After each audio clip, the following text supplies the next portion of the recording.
Stand by to launch FanStream Sports. 3, 2, 1. Let's start. Hello, sports fans. Welcome to FanStream Sports. Nothing but pure sports. This is the JP Show. JP, it's so good to hear you back on the air. Stand by. Now, here's JP. All right, welcome into a Monday edition of the JP Peterson Show. Man, we are stacked and loaded today. Very excited. The great Sal Palantonio, ESPN senior reporter, who has been dispatched to cover the first 6 picks of the draft, teams picking in the top 6. And, of course, the Bucs offseason. We'll get his take on all of this coming up at 10:30. We'll talk some Rays baseball as they take 2 out of 3 from the Giants and pummel Blake Snell and all the slapdick prospects. So that was nice. We'll talk a little Orlando Magic. I was at the game yesterday. And we'll get to the Masters, of course. Some USF spring football, Caitlin Clark, all kinds of fun stuff coming up on this morning's program. And I'll say hello to you, my friend Nick Geddes from On3 Sports. How are you? How was your weekend? Good?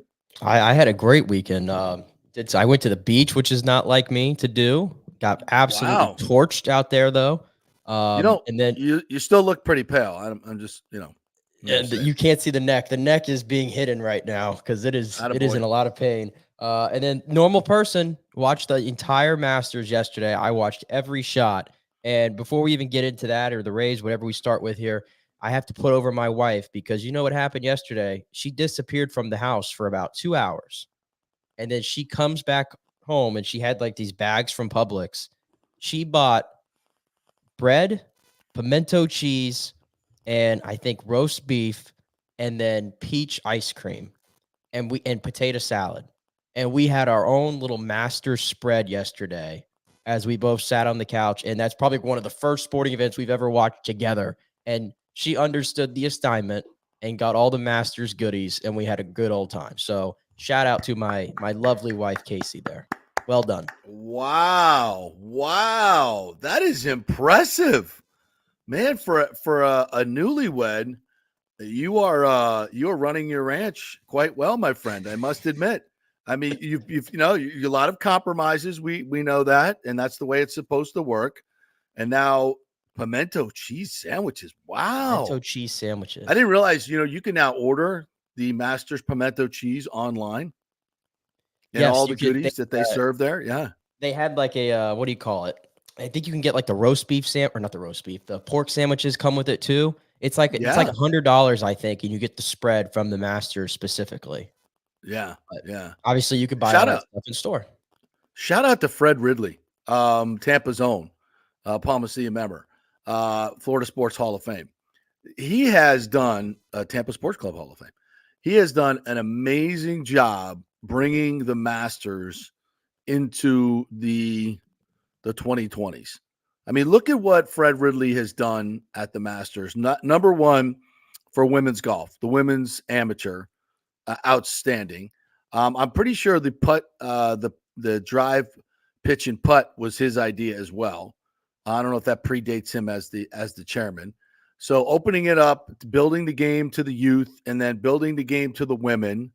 We had drones over Augusta National this year. How about that? Aerial views, and nobody died, as far as I know.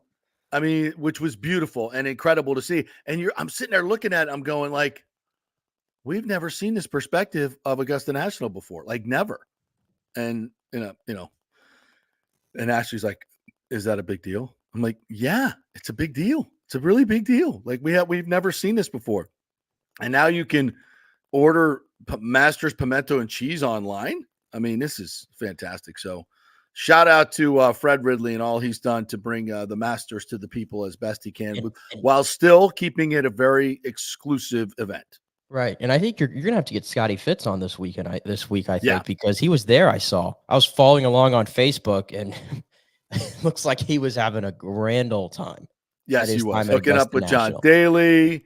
He was Saturday. He got to go over to the Magnolia Village there. I think that's what they call it, which is that's another thing that Fred Ridley has brought along, the premium boxes that, of course, are not on the. We're not going to put them on the course. Not doing that. But you're right off of the number 5, I believe it is. There's a whole village there now of restaurants and stuff, bars and stuff, and it's very exclusive. Ain't easy to get in there. But Scotty Fitz did. Yeah, we'll get him on. We'll get him on this week to give us a bird's eye view of all the happenings. He got his Sunday's Masters stuff. So, shout out to Scotty Fitz, and we'll get him on to see what it was really like as a fan up there to enjoy watching Scotty Scheffler just obliterate the field. Just obliterate the field. And the question we have to ask this morning is, how many Masters is Scotty Scheffler going to win?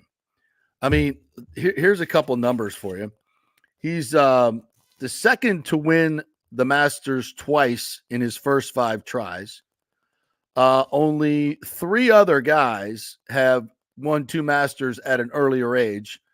A guy by the name of Jack Nicklaus, Tiger Woods, and Seve Ballesteros. Have we heard of those? You heard of those guys? Any good? He's the 10th to win 2 in 3-year span. And he is the best tee to green player in the game. This week he was in the top 5 in putting. So forget it. You're not beating him. He's top 5 in driving. From a statistics basis, the dude is unbeatable. He is literally unbeatable. Except one thing can beat you. The sound of a crying baby, which he will hear in about 3 weeks. And by the way, when I heard him say, if she calls, I'm gone, I'm like, wait a minute. There's nothing you can do when you get there. She's doing all the work. I mean, you're winning the so if you're up 6 strokes with 3 holes to play, you're leaving the Masters. This is what I told to Casey. Go watch. Come on. Yeah, this is what I told Casey. Here? I was like, if you were in that situation, like, think about it. Your husband has a chance not just to win. Forget the green jacket. Okay, that's cool, but he's already done that. No, it's $3.6 million that this man is about to earn. It's worth about $100 million. Right. Really? Yeah. But it's the largest purse for a winner in the history of the Masters that he's in your scenario there that he would be painting. I'm like, how bad do you want me at this hospital? She doesn't. I'm sure I would wager, but that was my vantage point from it. I would wager that his wife would be like, don't you dare leave that. I got this. There's nothing you can do here. We have a team of medical professionals that are here. You go win the Masters, and you'll see your baby when you get home, and the rest of your freaking life, you will see your baby. I'm all for family, and I respect it, and I'm not criticizing him at all. It's his choice, obviously. Do whatever the hell you want. But I would bet a lot of money that his wife would be like, no, you stay there, win another Masters, because it's, you only get so many opportunities. And, when you're up by 4 strokes on the back 9, that's probably a pretty good chance you're going to win the Masters. To be fair to Scotty, though, and that's why you don't criticize him for the decision. If you listen to him after when he was talking to the media, like there was some kind of quote that he had about, I'm not even focused on the green jacket. I'm really not even able to soak this all in because he's so focused on trying to get home. That's right. Where his mind was. And it really, to me, it sums up the whole thing about Scotty Scheffler, just how refreshing it is to have somebody like him in the forefront and as not just the greatest golfer right now, but one of the best athletes in American sports. That's where he is. But he's such a, like I said, he's so refreshing because he is so focused on the family, and he doesn't seem like he takes everything for granted, and he's open about his faith and things like that. Like, he's so different in that way. And then you watch him play, and it's like, he's so cool. He's so calm under pressure. And, at one point yesterday, I think at 7 holes through, we had a 4-way tie at the leaderboard at 6 under. And It was like, oh, we're setting up for a historic Masters Sunday, right? And then right on cue, Scotty goes and birdies 8, 9, and 10. And the rest of the field, including Morikawa, Aberg, and Homa, just completely, not really Aberg, but Morikawa and Homa kind of fell apart there. And before you know it, he's up by 4 strokes.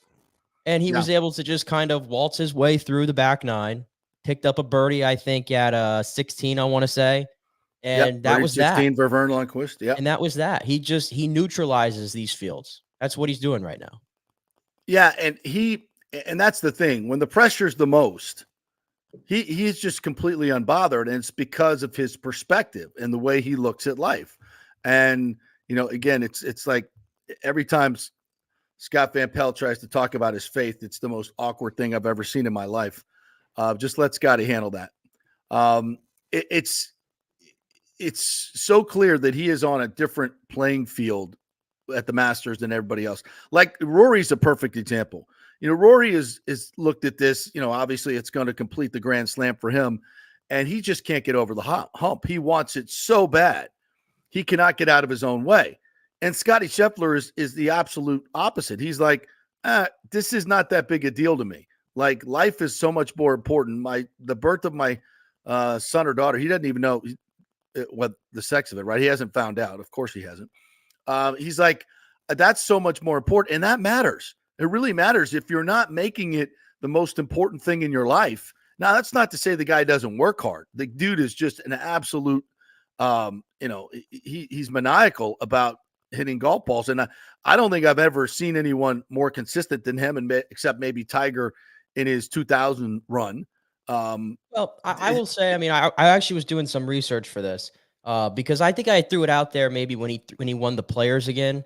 And I said, I wasn't really around for the Tiger run, and I'm not trying to compare it to that because Tiger was on a different level, but it's as close as you're going to get in the modern day is how I looked at it. But I even who had a really underrated run through the mid 2000s that nobody talks about is Vijay Singh. I did research on this, and I think there was a year where he won like 10 tournaments, I want to say, and he was the number one golfer for the time.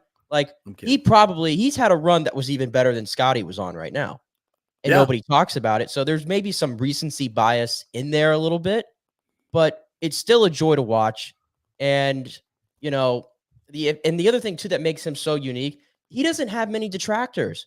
I don't ever see people going, man, I can't stand Scotty Scheffler, or I hate watching him, or this and that. You know how hard it is in the modern day with social media? We talked about this with Caitlin Clark last week. Mm-hmm. You know how hard it is to not have detractors because of social media and people hating on you because you're just elite at what you do.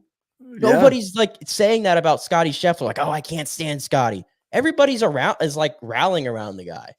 Like, but here's the thing. Even if they did, he wouldn't know. He wouldn't know. Dude had a flip phone until last year. Finally got a smartphone so he could check the scores. That's it. Does zero social media. So jealous. Like, completely oblivious to social media and anything around. Like, imagine that. Like, it's impossible for me to imagine. Well, actually, it's not. I'm convinced though. He's also time when we had no social media. I'm convinced too. Like, he's 27. Like, I'm turning 25 in about a month here, just under a month. I'm look at me and look at Scotty Scheffler and tell me that we were 2 years apart. There is no freaking way. He's a grown ass man. That man is at minimal. At minimal, he's 42. I don't understand it. It makes just got I don't know. Well, I think it's his faith. He just has a maturity and a calmness about him that is unusual. And he constantly talks about his faith, and that's kind of how it works. If you're not worried about all these other outside things that are going on in the world for the most part, and you're just focused on your life, the people around you, his wife couldn't be there this week, so he gathered up a bunch of his buddies, like just his dudes, and said, come on and stay with me at Augusta. I mean, how cool is that? Somebody was telling a story the other day. He was out on the range late. He was the last one out there at Augusta. This was a couple of years ago, maybe. And, he brought out three, they grab about 3 or 4 bags of balls and they bring them out. So he decided not to hit the other 2 bags of balls, right? Now, normally every other player, you just pick up your stuff and you go in. Well, and then the guy that runs the range comes out and picks up the balls and brings them in. But Scotty picked them up as he picked up his bag and then walked them over to the range attendant and dropped them off. I mean, that's, guys don't do that. Professional golfers don't do that. And this is just the type of dude he is. He's just a regular guy. None of this stuff matters to him. And I think it transcends and translates to the course, to the course. He's just unbothered. The pressure seems he seems oblivious to it. And that's why I think he's such a great player. And my question is, how many Masters does he win? Now that he's kind of figured out the greens and has got, his putting stroke was really good this week. I mean, how many more Masters can this guy win? I mean, we say this all the time when a guy goes on the run, right? Bubba wins, 2 and 4 years, whatever it was. And you're like, oh my God, he's going to win 15 Masters. And it's like, yeah, you fizzle out because it's, the money comes, the kids come, and more distraction comes, and you're just not the same player you ever were. Scheffler kind of seems different to me. Like, I don't think he's going to change materially in any way, even when he has his baby. Now, does he spend more time with the kids and less time practicing? I mean, that happens to all guys. Jack Nicklaus used to talk about that a lot, maybe. But it just seems like this dude's swing is so natural and so perfect and so good. I mean, and he hasn't, as far as I know, he really hasn't had any injuries, back injuries or anything like that. It just seems like, this guy should win every week. And it's weird because going back to 2020, he's 73 under par in the majors. The next closest is Rory at 34 under par. I mean, he should have won more, and it's because of his putting, right? Right.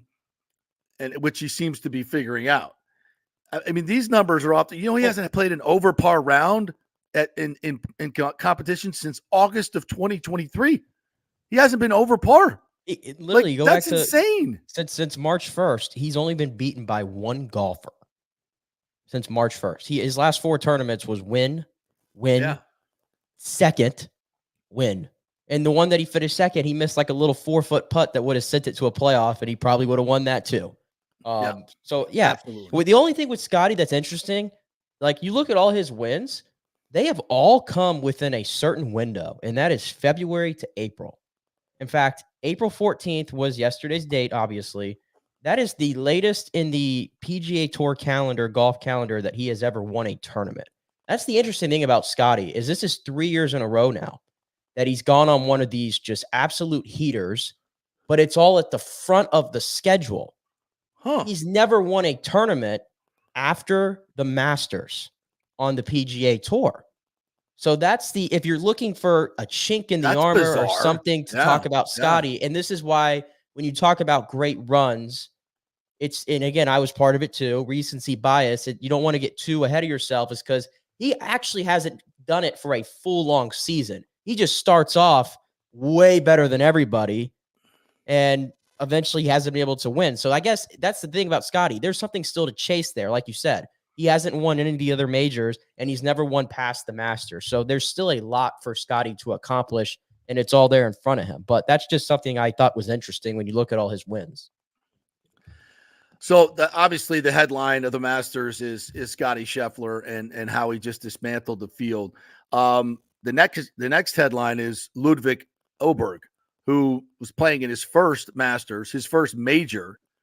And I don't think I've ever seen a guy play so fast in my life. The dude just steps up and hits it. And God bless him for it. His caddy's like still talking to him like about the shot. And he's like, I got it. You're like, shut up. I got this.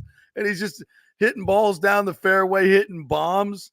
I mean, he's probably going to have to rein that in a little bit to become, maybe a little bit more focused, to know where not to hit it, et cetera, et cetera. But I got to say, I love watching that kid play. I mean, he's just kind of careless, lots of smiles. I mean, even his interviews are like, yeah, whatever. Not in a bad way, just kind of, is this really the Masters? So I'm interested to see how his career is going to turn out. Very, very talented player. Who else was in contention? Max Homa. I mean, you got to keep asking yourself, why does this guy not win more? He just seems to have everything, the total package. It'll come for him. But at some point, I got to believe he's going to win a major this year. He just, at 11, you can't hit the ball left at 11. And that's Oberg and Homa both. I don't think I've ever seen anybody on Sunday hit the ball left of the pin into the water that's in contention. I mean, it's very rare because everybody knows you're aiming 30, 40 yards right of the pin. There's just no need to aim at the pin. And maybe these were two horrible hooks, and horrible pulls, but there's just everything flows to the right. You just hit it out 30 yards right of the stick, let it flow to the green, chip it up or if you have to, or, 2 putts, get out of there with a par and move on. That's, par's a great score there, and it's not too hard to get when relatively speaking, but you cannot hit it to the left. And I think Homa got a little bit unlucky. He, the wind swirling on 12. He took the right angle, hit it over the bunker, but just went a little bit long, maybe a gust of wind. And normally that ball comes out of the foliage down into the bunker, and you can make par pretty easily, but it got hung up there. He had to take it unplayable. So that was a little bit unfortunate to him. But the tip of the cap to Scotty Scheffler. We could talk about some of the others, like what the hell happened to Rory. And Tiger. There's a lot of guys you could say, what the hell happened to you? Yeah. A lot of guys I bet on. Like, what the hell happened to you? Yeah. Rory just never a factor. Just never a factor. He tried something different this week, showing up late. That didn't work either. He always starts poorly. I just think maybe he's just gripping it too tight at the Masters. He's such a phenomenal player. It just doesn't make any sense. He knows how to play there. He just can't execute the shots. It's bizarre. Who else? And Tiger. Tiger shoots 81 or 82 on Saturday. Yep, 82. I think Tiger was so focused on making the cut, that once he made the cut, it was kind of this exhale, and it just didn't have the intensity on the weekend. But even after, shooting plus 16, the highest score of anyone to make the cut, he was like, it was a good week. I played 72 holes. So, right. And there was some magic in Tiger. There was some magic in him. It was nice to see him finish. It was nice to see him, he was at most of Friday and Saturday, he was in the top 20. So I think it was a good week. There was some encouragement, like, at least the first 2 days when I think he played 1 over golf for the 2 days. Really in brutal conditions. Right? And also the fact that he had to play 23 holes on Friday. Which is the worst case scenario. Yeah, and Friday was a day that really, killed a lot of those guys. A lot of those guys really fell off or outright missed the cut because of the conditions on Friday. So the fact that he was able to make the cut is, an accomplishment within itself. And it really was just his putting. I think that's what's encouraging. It's like, yeah, you would have wanted him to putt better, yes. But I thought really off the tee, he was pretty good for most of the weekend. He left some short, I would probably say, in his iron shots. But it really was his putting that kind of hurt him the first 2 days when he was really kind of there. And then Saturday, I just think, like I said, the fact that he had to play 23 holes the day before, I think Saturday, clearly the wheels just fell off. I think he was, plus 10 on Saturday. Yeah. And then Sunday, it just kind of becomes, it is what it is. Listen, I just think, like, if you're watching Tiger, you have to almost like adjust your mindset with watching him, because I don't think he's ever really going to be truly contending for anything major moving forward. No. So you just kind of have to be enjoyment of like, oh, he's out here, he's playing, he's at the Masters, right? Yep. You kind of have to just kind of adjust your viewing a little bit and not super overreact to, oh, he finished 16 over. Like, he made the cut. And there's a lot of great golfers that were playing in this event that did not make the cut. So, and I gotta ask, how long does this go on for Tiger? A guy that's so used to being so great at the game, it's got to be humbling for him to go out and play the way he's playing. And it's so hard, like, just to get ready to play. It's 3-4 hours of, physical therapy, waking up the body, then getting in a cold tub. The effort that it's taking for him to play in these tournaments it's got to be just exhausting, especially for a guy that doesn't have to do it. He'll never be able to spend the money he has. He's got so many more interests. He's helped growing the game business-wise. He's doing so many other things. I think there comes a point where Tiger's just like, this is just too hard. I don't need this. I'm not going to win. It's too hard. I know he loves the competition, and he even talks about winning, which I think is just a little bizarre. He's not close to winning. He's not even close. He's not. There's no way he can play 72 holes. Look at it. Everything he could just to make the cut and set the record 24 straight cuts, and that mattered to him. It did. It did. He set another record. That mattered to him. And once that was done, he was like, okay, good. And just even that little bit of exhale, even though he wanted to play well on the weekend, he just didn't have the energy and the ability to do it. It's just too hard for him. He's bombing it. He's hitting the hell out of the ball in terms of distance. He's putting it past these guys, but he can't practice as much as the other guys can. And that's where you fine tune the short game, the putting and everything else, the distance control on your irons, all that stuff is where everything gets fine tuned into muscle memory. And he just can't do it the way he used to do it. So I wonder if there's not a time in the very near future where he just says, guys, I'm done. I just can't do this anymore. But we'll see. We'll see. And, of course, Rick chiming in with his usual timely sarcasm and wonderful takes here. The money comes, the kids come, the waitresses from Perkins come.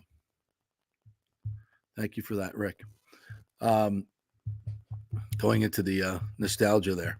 So, a Masters to me that will be remembered for Tiger making the cut, the incredible, brutal 45-mile-an-hour wind conditions going on Friday and through the weekend, and Scotty Scheffler just being an absolute machine and in a good way, and celebrating his win and the upcoming birth of his child. All right. The Rays win 2 out of 3 over the weekend. Yesterday was a nice karma on Blake Snell. By the way, did you see the bags under the eyes of Blake Snell? What is he, like 50 years old? He had those when he was wearing a Rays uniform. Did he really? I don't remember him being that bad. I don't remember it. How late does this dude stay up playing video games? He's just like, he looks like a 50-year-old man. They're like black underneath his eyes. He's got these huge, how old is he? Like 30? Yeah, he's 30. Jesus. Anyway, the Rays pummeled his ass, 7 runs yesterday. There was a couple fortunate plays there in the was it the third inning where and hats off to Harold Ramirez for a little chopper to third, and he's busting out of the box, and he gets to first base. That sets up the 3-run bomb by Rene Pinto, 422 feet. Rene Pinto gets 2 home runs yesterday, scorched the third, almost had 3 home runs. Paredes goes deep down the line once again. Also had an RBI to right field that he hit off the end of the bat. That was probably a bigger miracle. So the guys finally woke up, scored 9 runs, and get the 2 out of 3 win. Not too bad. Not too bad at all. The game on Saturday was I tuned in for some of that, and I think it was like 7-something at the time, and I'm like, yeah, I'm out. I just completely watched on Saturday, and I think Ben Wortvet was pitching. Blown out. Yeah, Ben Wortvet was pitching when I tuned back in later, and I'm like, yep, I'm just gonna move on from this. But yeah, a series win. They've quietly won 3 series, and they're really not even. I wouldn't even say they're playing their best baseball. No. They've only lost 1 series this year, and that was to Texas, who's the defending World Series champions. So I think that says a lot. Again, I think that says a lot about this team. It's like they're not playing their best baseball, but they're finding ways to grind out victories. And then every now and then they get like this, little offensive explosion. And it's coming from guys that you don't expect. I don't think anybody had a 2-home-run game from Rene Pinto on their bingo card for any game this year. For any game, especially, let alone on April 14th. Against Blake Snell. Yeah. Especially against Blake Snell. So yeah, I think some encouraging signs overall. 9-7, keep it moving, and we'll go from there. So good weekend for the Rays. Yeah, I think the Rays have played their C- game, and they're 9-7. So yeah, I think that's a great. This is like a typical Rays season. They don't look great. In fact, they look terrible at times, especially offensively.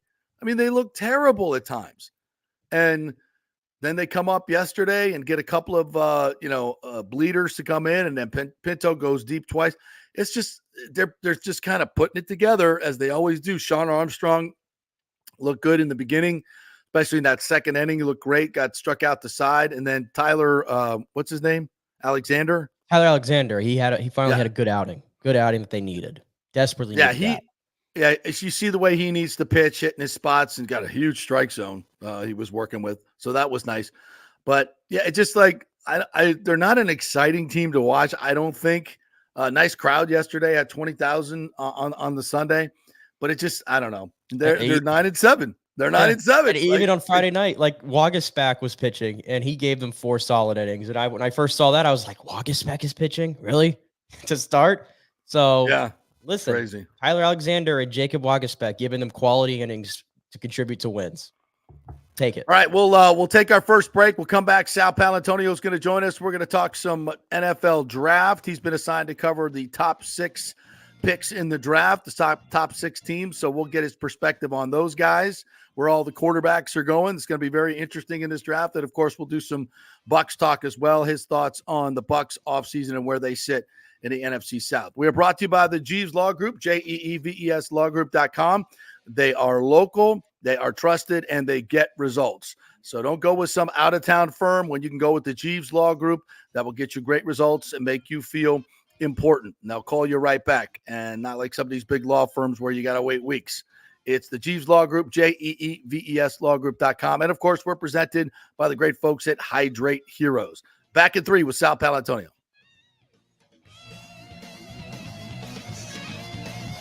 JP here from my friends at your local Synovus Bank. And I do mean friends, and I do mean local. One of the local managers in Tampa is John Acosta, big fan of the show, and I've known him for over 40 years. He's been in local banking since 1983. You talk about developing relationships. You don't stick around for that long unless you're doing things the right way and have a great reputation. And that's the focus company-wide at Synovus. Big enough to handle any complex international transaction, but small enough to answer the phone when you have an urgent question about your business or personal account.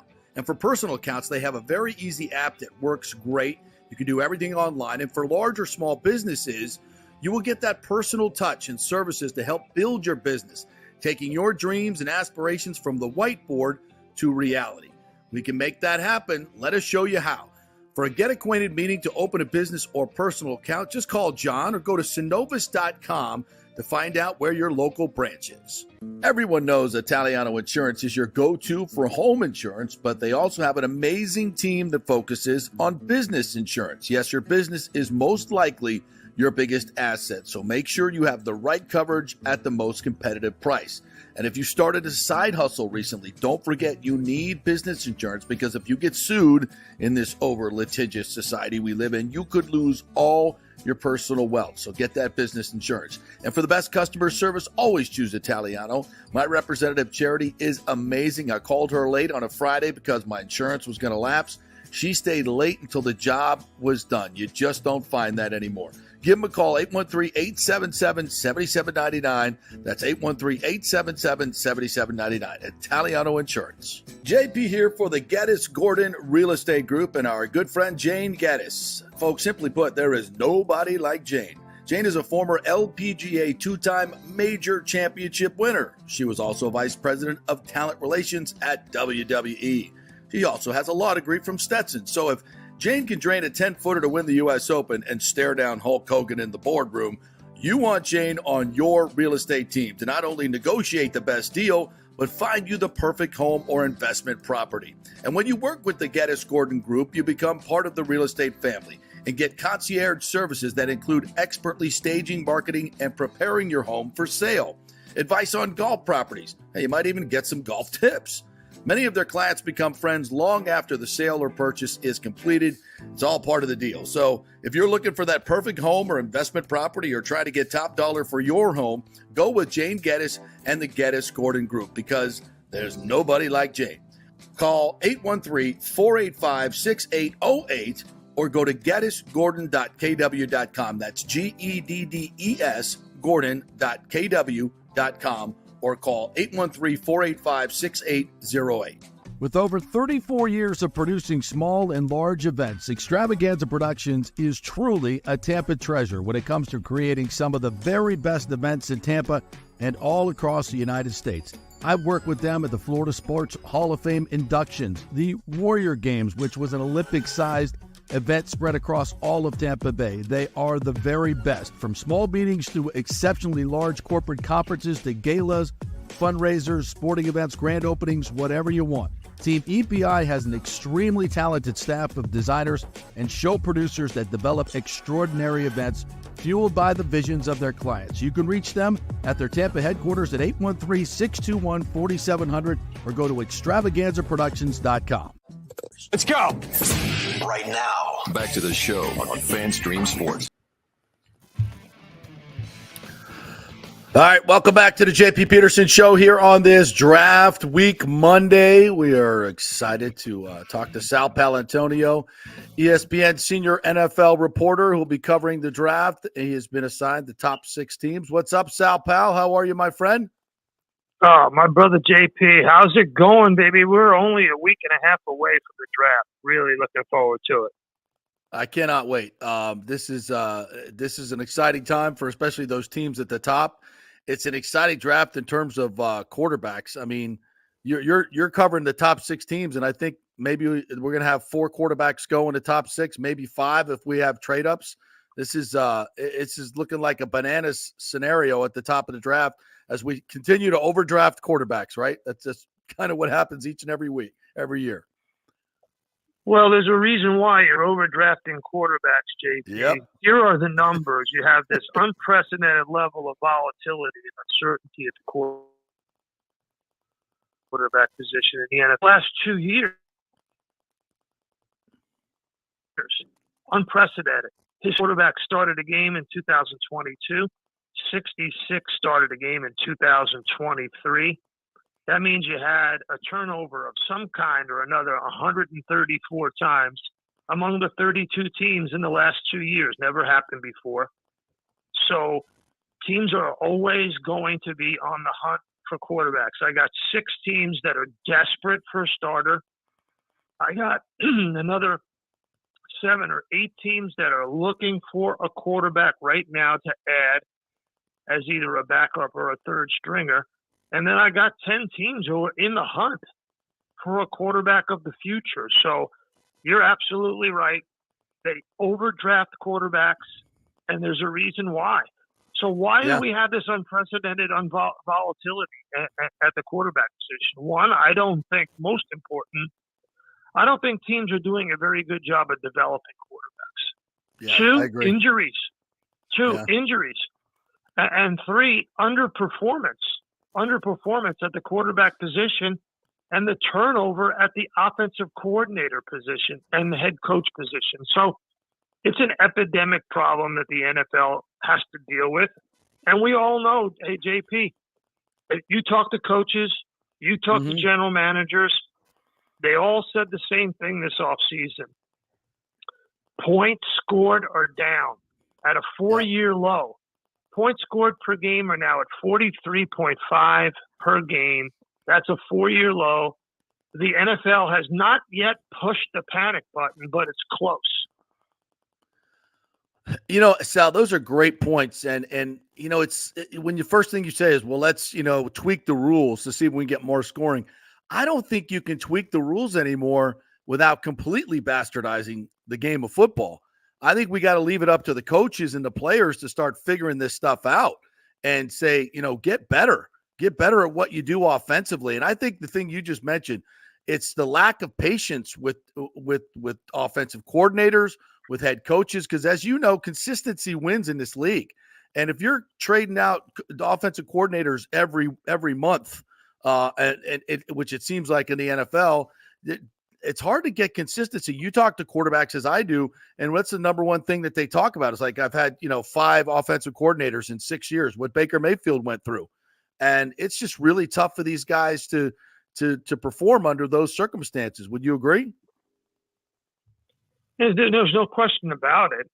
And that's the reason why you have this problem of scoring being down and the turnover at the quarterback position. Just imagine, there's 32 teams. 68 starters in 2022, 66 starters in 2023. I mean, that should be alarming to the National Football League. It's not, because ratings are up and revenue is up. Right.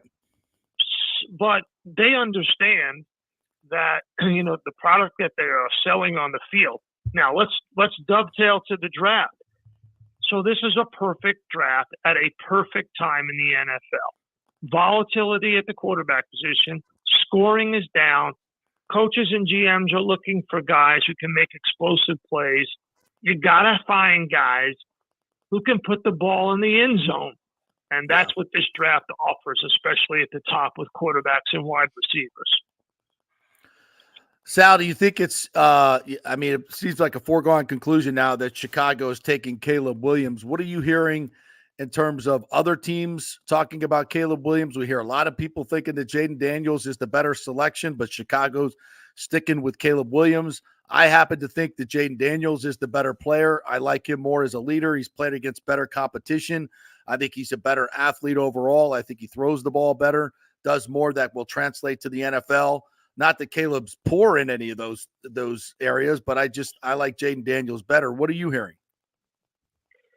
I'm 100% agreement with you. I think Jaden Daniels is going to go number 2. I hope they're smart enough to take him at number 2. Washington, it sounds like Caleb Williams is going number 1, but I would take Jaden Daniels. So here's my scouting report on Jaden Daniels. First of all, he runs a 4.48. So of the top 5-6 quarterbacks in this draft, he's the fastest. Yep. But he also really, really feels the rush. His ability to get out of the way of pass rushers, move within the pocket, is the best in this draft. His ability to escape the pocket and throw on the run is the best in this draft. He's hard to bring down. He's very creative. He's super tough. He's super smart. Each year he has gotten better. And I think the upside for Jaden Daniels is through the roof. I love Jaden Daniels. I'm in agreement with you. I think, he compares to Lamar Jackson, but I think right now he's already a better passer than when Lamar Jackson came out of Louisville. I would 100% agree on that. The only thing that could screw up Jaden Daniels is the Washington Commanders organization. Yes. That's the only thing that scares me. But hope, they've had a change at the top. They've had a change everywhere. So hopefully things will be better for him. Where do you see the draft going from there, especially in the top 6 that you're covering? Yeah. Listen, I think there's no question that J.J. McCarthy is, to me, the next guy that has to be drafted. I don't know if that will happen. I like him better than Drake May. I think it's Caleb Williams, Jaden Daniels, and then J.J. McCarthy. I will be embedded with the New York Giants. Not that we care about the Giants. They have the most losses in the last 5 years of any NFL team. But it is in New York City and the Big Apple, so there's a big fan base.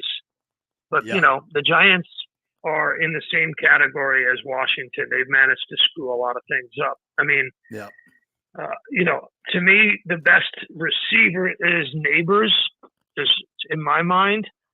Again, you're playing against the best competition too. That to me is so important. When you have a guy from LSU in the SEC who's got those kinds of numbers, and he's got the 4.40 time, just like Marvin Harrison.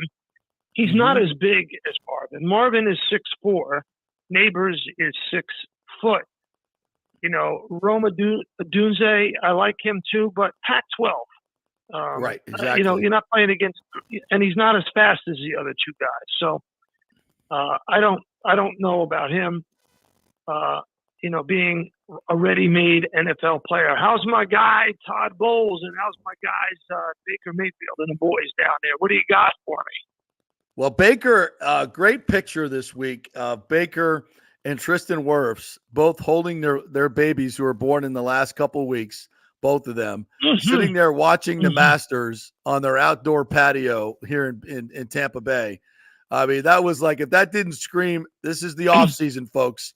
And there's your Hall of Fame, future Hall of Fame offensive tackle, Tristan Wirfs, holding his little baby boy. And then I wrote the names down here. Where did I? Oh, Julius. That's beautiful. Holding little Julius, and then Baker Mayfield holding Koba Jade. And the 2 of them, and by the way, Baker looks like he's about ready to fall asleep, which is probably true. So that's what's going on in the offseason here. We're having babies. Everybody's getting together. Listen, I think the number one thing they got to do is, bolster the offensive line, even though you got Tristan Wirfs. To get it. Yeah. You know the numbers. I'll give them to you anyway. The Bucs averaged 3.4 yards per rush, 1.9 yards rushing before contact in 2023. That was the worst in the NFL. They had the worst run block win rate in the NFL. They got particularly bad run blocking at center, posting the second worst run block win rate by any team at the center position since the metric began in 2015. From a play calling perspective, the Bucs barely tried to run in 21 and 22 with Tom. They were last in rush percentage in both those seasons. But even last year with Baker, and Tampa's offense still ranked 22nd in rush percentage, only 38% of the plays. I'm sure Bolsey is tearing his hair out that he doesn't have a run game because,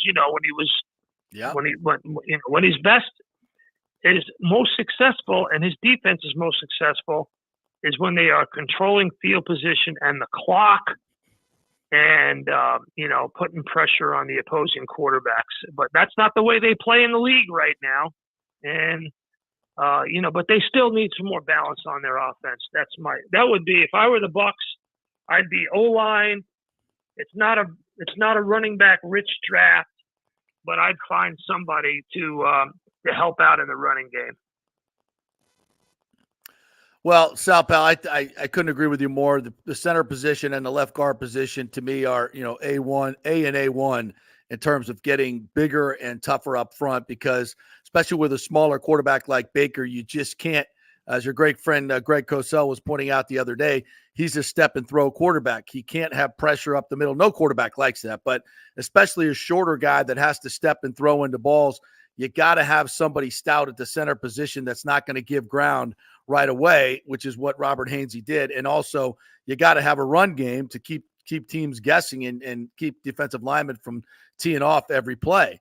So these are two things, and the center position, left guard position, that affects both of those opportunities. So to me, in this draft, Sal, and I'll see if you agree, the offensive line makes everything better. It makes your offense better. It makes your defense better. So to me, the best way to affect this team in the draft is to get better in the interior line, and then edge rusher. You just got to have somebody coming off the edge. Every Super Bowl team that I can remember had someone dominant coming off the edge, and there's Yaya Diaby, who looks like he might be that guy, but he's not that guy yet. So I think edge and interior line is where the Bucs are looking. Yeah, well, what did he have last year? 7.5 sacks. Yes. And you released Jack Barrett, so he's gone. Yeah. You were 24th in pressure percentage last year, despite blitzing at the third highest rate in the NFL, 40%. Yeah. And you were one of 5 teams in the league without a single player with 8 or more sacks. Commanders, here's your teams right here. If Bolsey's listening to me right now, he's going to be pissed off at me. You're one of 5 teams in the league without a single player with 8.5 or 8+ sacks last year. Here are the other 4 teams. Commanders, yuck. Falcons, right. Yuck times 2. Bears, picking first. Cardinals, picking in the top 5. Yuck, yuck, yuck, yuck. Yeah, Bolsey might like you saying that, because people are going, how the hell did they make it to the playoffs and win a game with those kind of numbers in the run game and the sack game? So that's where they got to get better. And I think that's where they're headed in the draft. Yeah, I think so too. They picked 26th. Yeah. So, there's a there's a lot of mock drafts out there that say the Bucs might pick a quarterback at 26, but I don't see it. That's not happening. No, and let's talk a little bit about Baker Mayfield. What do you hear around the league about Baker? And I've seen some articles about, well, Baker Mayfield has kind of changed the way teams may think about quarterbacks. It's better to go find one in free agency than it is to try to draft one and develop one. Certainly the Bucs Super Bowl history would tell you that, and their playoff history almost every time. Well, I think, every time they've made it to the playoff, it's been with a free agent quarterback that they brought in. So is that maybe the trend in the NFL? I mean, you trade or you somehow acquire a veteran instead of trying to draft and develop? If you can get a veteran and you don't have to pay him big. at the outset. So Baker didn't come with a big price tag last year. Right. Now he's not paid. So, you know what the model is, right? The model is now you draft a guy and try to win on his rookie deal. Right. And if you can't, then you're stuck. So that's the model. But you got to find the right guy and develop him and be somewhat patient. I mean, if you draft a quarterback in the first round, he's got 2 years to get you to the playoffs. So it's a difficult choice. But if you got a guy like Baker Mayfield who's got experience and is resilient and can handle any change you throw at him, then you got to go in that direction if you're not giving him big money. JP, where will you be for the draft? I haven't decided yet, partner. The Bucs are having a nice party down there. Open it up to the fans to come into the stadium, be down on the field. So that might be part of it. But I'll probably be in the press room at One Buck Place because awaiting that 26 pick. Or I really think Jason Light's moving up in the draft. I think they acquired this extra third-round pick for Carlton Davis. I think he's got that in his back pocket. He's got a couple of guys on the board. Jackson Powers Johnson, the Oregon center, is one of them. Barton, the interior lineman from Duke, is the other one. I think that's his name. And then he'll be waiting for one of these edge rushers, perhaps Jared Verse or Latu from UCLA, to maybe fall down the draft board a little bit to him. And then I think he might make a move because I think the Eagles are looking at a center, right? Who else is? I think there's somebody else in front of them. Maybe they won't pick a center in the first round. I don't think. I don't think so. I think the Bucs would. Yeah. Well, you got to go back to what worked in 2020, which was you brought in a veteran quarterback and then you drafted a knockout offensive lineman. Yep. And that's the thing. That's what you got to do. So they know what they're doing there. That they're going to win the division again, guaranteed. Mm-hmm. They'll win 10 or 11 games. When the schedule comes out, we'll go through the schedule, me and you on the air, game by game, and see where we're at. Not the Falcons. Everybody has the Falcons. Kirk Cousins. Come on. Falcons are 10.5 wins, according to Vegas. That's why you call me, and I'm not everybody. That's right. All right, brother. You be good. We'll see you soon down there, right? All right, yeah. When the Giants screw up their pick, I'll be waiting to see what you say on ESPN. We'll be waiting. Okay, I'll call you when the schedule comes out. All right, sounds good. Thanks, Sal Pal. Appreciate it. Okay, brother. You're the best, Sal Palantonio there. So, and the Giants. Tiki Barber came out yesterday, I think it was, and said, or last week, and said, "Do not take JJ McCarthy." Are they dumb enough to take a quarterback here? Are they dumb enough to do that? When they're paying Daniel Jones all this money? Well, I have to go check at the particulars on Daniel Jones's contract, but I feel like the guaranteed money, it might be coming to an end after another year, maybe. I'm going to verify that. Here's the thing, though. Daniel Jones, he's had injuries, and we're 5 years in. We know who Daniel Jones is. Is Daniel Jones good enough to lift everybody up around him? No, he's not. He's just kind of there. He's just kind of there. He's got a potential out after in 2025. So I think they just have to make it one more year. Now he has a $47.8 million cap hit this year, which is, that's got to be one of the worst cap hits in football, if not the worst cap hit in football, to be honest with you. It's pretty close, yeah. And I like JJ more than most. That's why my heart was warmed whenever Sal said he had him as his quarterback 3. I love to hear that because, I just think a lot of people are overreacting to the way Michigan ran their offense and everything. So if the Giants were to take JJ and he sits for a year, I'm not saying you have to start him right away, but to have him sit for a year, Daboll's a really good offensive mind. No matter what happens to the Giants, I wouldn't fire him or start over or anything like that. And I wouldn't hate it, to be honest with you. I really wouldn't. Look, if you're going to take a quarterback like there, how do you take JJ McCarthy over Michael Penix? I just don't. And I know that Harbaugh didn't want to throw the ball as much and blah, blah, blah, blah, blah, blah, blah. But, I just haven't seen it. I mean, I don't know how you could take a quarterback that high. Yes, he's a specimen. He looks great, throws the ball well. But how many reps has he had reading defenses and making those particular throws? It's not a whole lot. It's certainly not as much as Michael Penix has. And the pure arm talent and the athleticism that you see from Penix vis-a-vis JJ McCarthy, I don't get it. I mean, I'm looking for. I like Penix, so I'm not trying to like drag him down here, but Penix is 3 years older. McCarthy's only 21, so there's a perceived lot of upside there, and I know that word sometimes can be dangerous. Penix I see that as a negative. I'd rather have a guy that's played 3 more years at reading defenses and throwing balls. And Penix, there's some durability concerns with Penix. He played in a really pass-happy offense with 3 outstanding receivers. The flip side of that as well, maybe Penix helped make him better. I'm sure it's both. McCarthy's best wideout was Roman Wilson, who is, a later day 2 kind of pick. So, I think it's hard to really compare those guys straight, but I think if you watch McCarthy's tape, there are some wow throws there. It's just not like in the wow in the sense of you see Caleb Williams, you see Daniels, you see all these other guys, their wow throws make you go, oh my gosh. Like McCarthy's wow throws are like, oh wow, pretty good throw there. Like they're just a little bit more tempered, I would probably say. But when in regards to just smart playing in the structure of the offense, intangibles, winner, all those types of things, he checks all those boxes for me. He does. Yeah, and I think as the draft goes, through, there's no way that there's some of these teams that need quarterbacks are not going to just jump up and try to take Penix. And I think would it shock me if he was the 3rd quarterback off the board? Nope, it wouldn't. I think there's some teams that have him rated very, very high.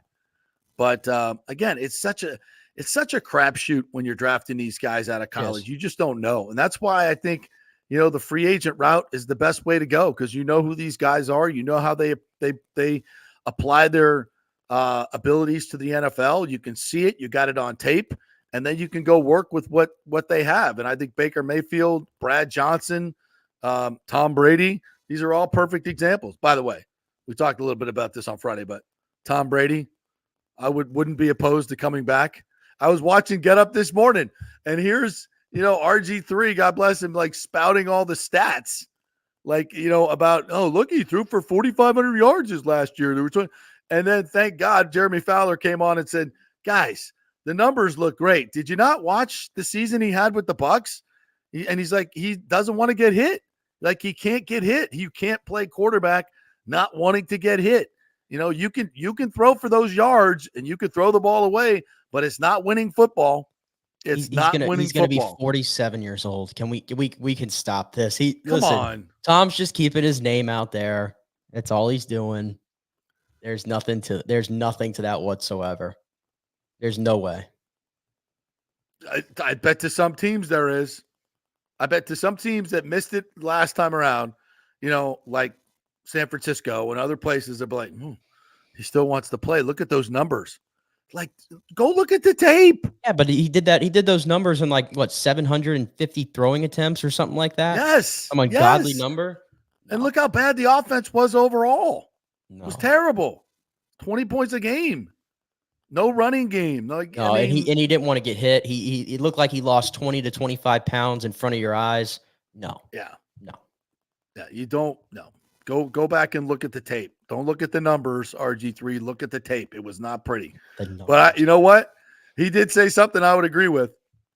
He said if he did come back, it would be the biggest storyline in the NFL. It would be. Of course. And that's a shame, because it's like these other quarterbacks will be going, Jesus, like, is it not my time now? Dude, your time is past. Go away. Stop stealing the headlines. And every as it was with Tampa Bay. But at least he won a Super Bowl here. I mean, come on. He was viable, when he was 43 and 44 and 45. He wasn't just viable. He was outstanding. Yeah, he was dealing. But that was a different Tom Brady. That was a completely different Tom Brady. And look, if he said tomorrow I'm coming back with the Raiders or whoever, I'd be like, I'm tuning in. No, the closest Tom Brady's going to get to playing anywhere time is whenever the Olympics come around, and I think flag football is a part of it. If Tom wants to play flag football and just throw darts to all these great receivers against whatever countries we're going to be playing against, I don't know how that's going to work. If he wants to be the official Olympic flag football quarterback, by all means, have at it. No, it's men's. Wait. They're doing men's and women's flag football? I don't even know. I don't know about women's flag football, but that was a thing that the IOC has approved men's flag football for I thought it was women's upcoming Olympics. No, it's men's. I see. I just assumed it was women's flag football. It's men's, and I don't know if it's been official yet that the NFL is going to allow their players to play, but I knew that there were discussions and that some of the players want to play. Like Tyreek Hill's been pretty open about wanting to play. So who wouldn't want to play flag football in the Olympics, for God's sakes? Right. If Tom wants to play quarterback in the flag football Olympics, that's the closest, in my opinion, he's going to get to playing football. That would be perfect for him. Can you imagine Tom Brady at the Olympics playing football? God, that would be fun. Add an Olympic gold medal to his resume. Oh my God. He'd be doing that in a heartbeat. I did not know that. Yeah, and I think it would be for the they're not doing this in Paris though. No, I think it's the 2028 Olympics, I want to say. Okay. So if you do the math, he'd be 50 at that time, which he could do it. He could do it. He could just stand back there and throw. Yeah. That would be fun. But of course, think about that. But it's flag football. If you got a guy that can run around and throw, that's true. That is true. Okay, let's have a tryout. Who's winning that job? Tom Brady or Lamar? I don't know. True.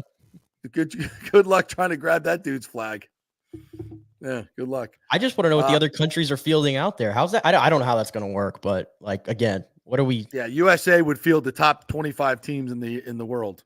Well, then these guys could all go like they do in other sports. Like my grandmother was Italian. Okay, you go play for Italy. Maybe we just open it up to some rugby teams or something, and it's like a rugby NFL mashup. I don't know. That'd be kind of interesting. I don't know. Rick says scoring is down in the NFL because quality offensive linemen are scarce. Too many spread and RPO in high school and college. NFL coaches have to use it because of skill sets. NFL defense too good. Great point. Finding offensive linemen to move people. That's why spring football leagues are so unwatchable, because the offensive line play, you can't even find good death O linemen in the NFL, let alone starter caliber in these other leagues. No way. Yeah, no doubt. Recon Scout says the Rays doing their thing with a bunch of scrubs and overachievers. Let the haters hate. It's so true, man. It is so true. Nathan Elliott says he will be at RJS for the draft party. We'll see you there, Nathan Elliott. I'll probably be over at the Bucs press room though, waiting for Jason Light to move up. For the first time, I'm praying I'm praying for rain on that Thursday for the first time ever. Why? Because we have a softball game. We play softball on Thursdays, and we have a softball game that starts right when the draft starts. And I don't want to play in that game. None of us do. So I'm praying for rain. But that's a playoff game, by the way. So both men and women will compete in flag football in the 2028 Olympics, says Timmy. Wow. I did not know that. Men, that's going to be one hell of a competition for the quarterback job. Love it. But who else is going to field the team in the world that's going to even touch us? They're going to have to figure that part out. I think, another sport will hopefully dominate it, at least until the world catches up, right? All right, we'll take another break. We'll come back on the other side. We're brought to you by the great folks at Hydrate Heroes. I'm getting my hydration on this morning with my watermelon elderberry flavor, which is fantastic. 8 essential vitamins and minerals. The beverage with benefits, folks. It'll help you hydrate yourself. It'll get your body moving in the right direction, helps your immune system, helps your cells do that energy thing going. So all good stuff in here. It doesn't have all the sugar, the caffeine, and the stimulants. Only 5 calories per serving. The great Hydrate Heroes. Go to hydrateheroes.com and get your 30 servings packs, those powder packs, and put it in a nice little shaker cup like this. Shake it all up, and you got great stuff for less than $1 a serving. Very, very good. Back in 3 minutes. Stay with us.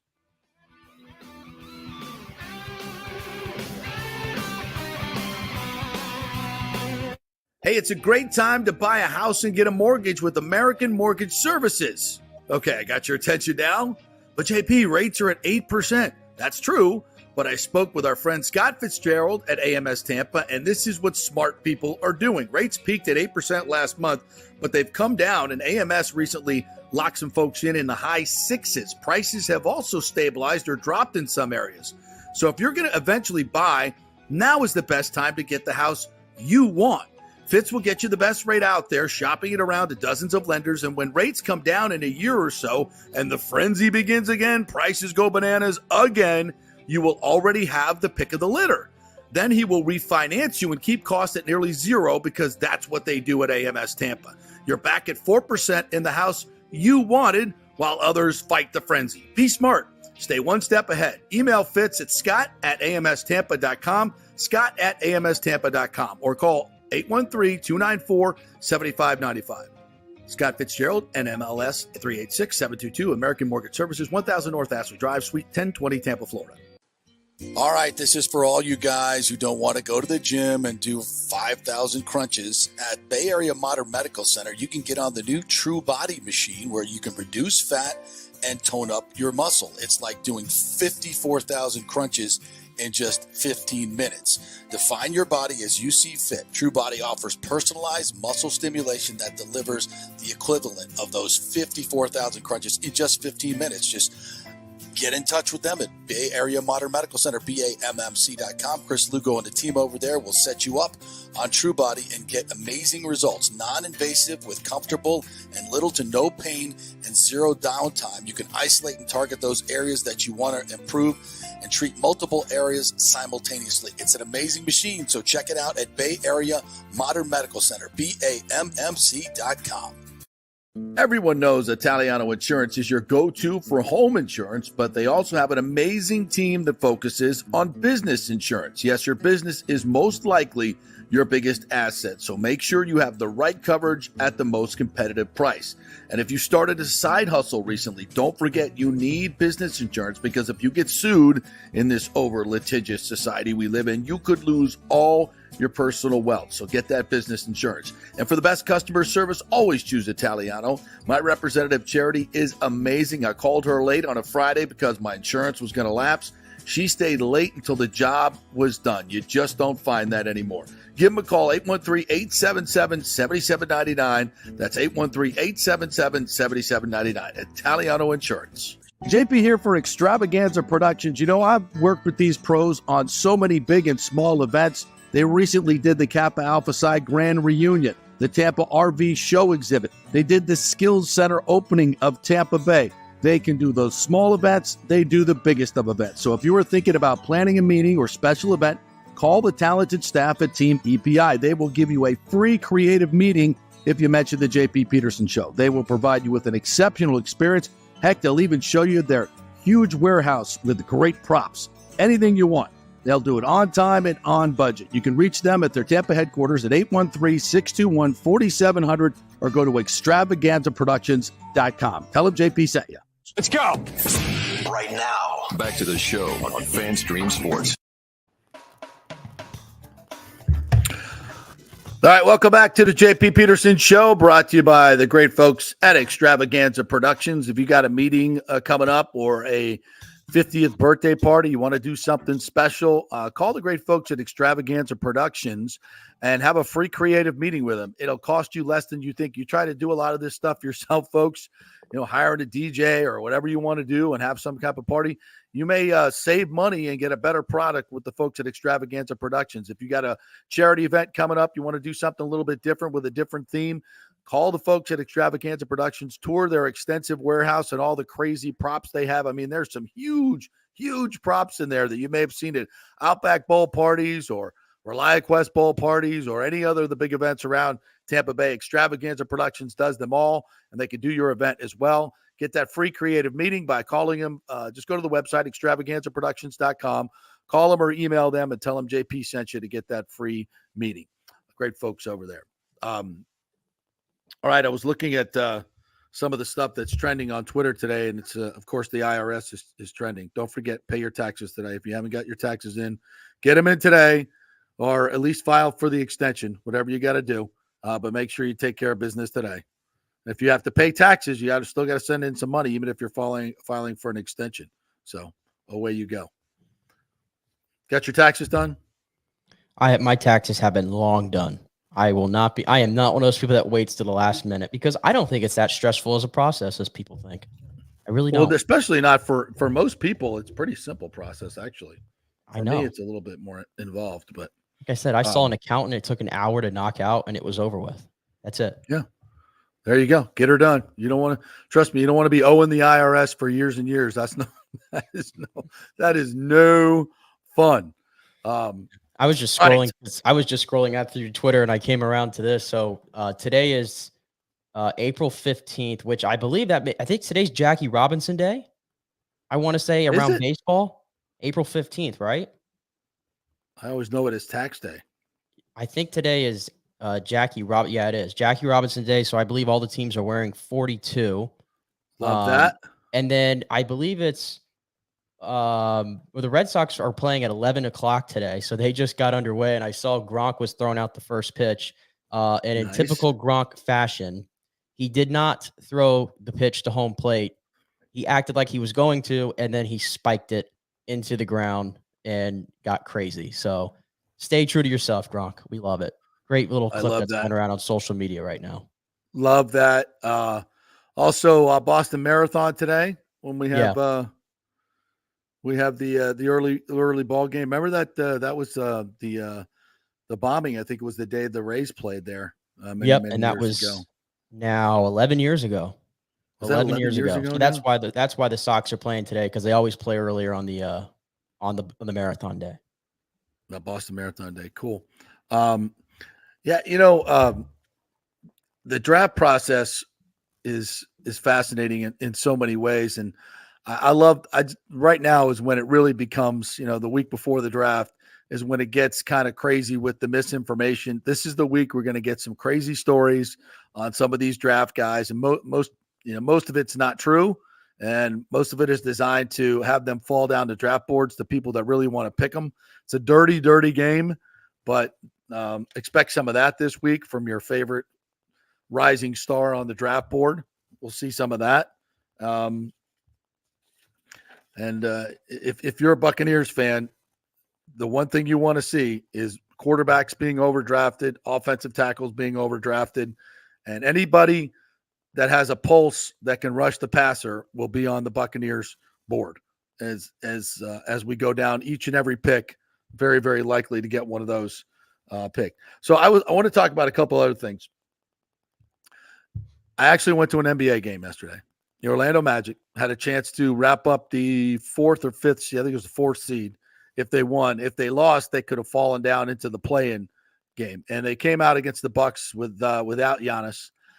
He's still injured, and they were down early and playing it's hard to imagine a team with so much on the line playing less energized basketball than the Magic were playing. And then I don't know what kicked in, but when that team plays hard, and Jonathan Isaac, well, actually, I think it was getting Jonathan Isaac, getting him going in the game. Former Seminole, former top 5, top 10 pick, I believe, who's been injured his entire career. This dude is large. He is agile. He can shoot the three. He blocks shots around the rim. I saw him guard. He guys switched off on Dame Lillard a couple of times and made him take a bad shot. Was protecting the rim, guarding bigs, guarding Lil. I mean, he was phenomenal. And of course, he's not even close to being the best player on the team. Paolo Banchero is a flat out superstar. The dude is, watching him play in person, he's a legit 6'10", 250, 260. Fluid shot, plays with an ease to the game. And by the way, Mo Wagner, that dude can play. He is big. That is a team I don't think anybody wants to play in the playoffs. If that team is motivated, Cole Anthony is a pain in the ass as their point guard. They've got Jalen Suggs, who's a great defender, can shoot the three. They got some depth on this team. Wendell Carter Jr. came off the bench yesterday. Another big who can shoot the three. They are a really, really talented group. And look at you. You're up to date with your magic here. I love it. All I got to do is watch one game. I watch one game and watch how they play. And I don't know how far they can go. The East looks a little weird right now. The Celtics are clearing away the best team, but they don't, they're just at times they just completely fall asleep. And I think they're a little bit of a slave to the 3-pointer. And if their threes aren't dropping, they can lose games. And the Magic are big. They are big and they can run. They can play with anybody in any style. And they were number 3. I think they were number 3 in the league in defense overall. Last few games they hadn't played as well, but this particular game, they, when they turned up the heat defensively, Milwaukee had no answer. And they've got some scorers on that team. They've got some score. No Giannis, I get it, but Portis was out there. What's his face? Bald head guy, Chris Middleton. Chris Middleton. So they got some scorers, but they as good a scoring team as they are, they had no answer. They had 79 points midway through the fourth quarter when they put all the scrubs in. So I don't know. Are you ready for the Magic playoff run? Are you ready for this? I'm very ready. There hasn't been too many Magic playoff runs to speak of in the last decade or so. And this is a very young team. Like you said, they got a lot of depth rather. And Banchero, you mentioned him. He put up, he's ended his season with 22.6 points per game, 7 rebounds, and 5.4 assists. The only players in NBA history to do that, 21 years old or younger, were LeBron James and Luka Doncic. And so that is the company that Paolo Banchero joined this season. So huge jump for him in year 2 after winning the Rookie of the Year in year 1. Franz Wagner, like you had mentioned, is no scrub himself.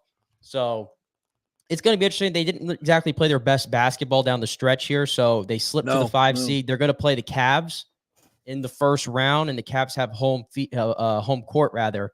And this is the thing that's going to be interesting for the Magic. They're only one of 2 teams in the Eastern Conference that are in the playoffs that were under 500 this season on the road. The only other team was Milwaukee. So that's something that's going to give me a little bit of pause is now if they're going to win a round, they're going to have to go on the road and do it. So, and it's a young basketball team, whereas Cleveland has some experience with Donovan Mitchell and guys like that. But it is going to be fun, and I'm glad you've caught on for this run because they are a fun watch, especially on TV. They actually have been a fun watch this season. It looked like, by the way, you were in because, if JP Peterson's going to a sporting event, he's doing it right. It looks like you were in the club section. So I've never been to the Magic. We had a suite. We had a suite to ourselves. There you go. A full suite to ourselves because that's how I roll. I mean, let's just be honest. But how did it compare to like a Lightning suite or something like that? Oh, it's nice. It's low. Like the suites in the Kia Center, as it's now called.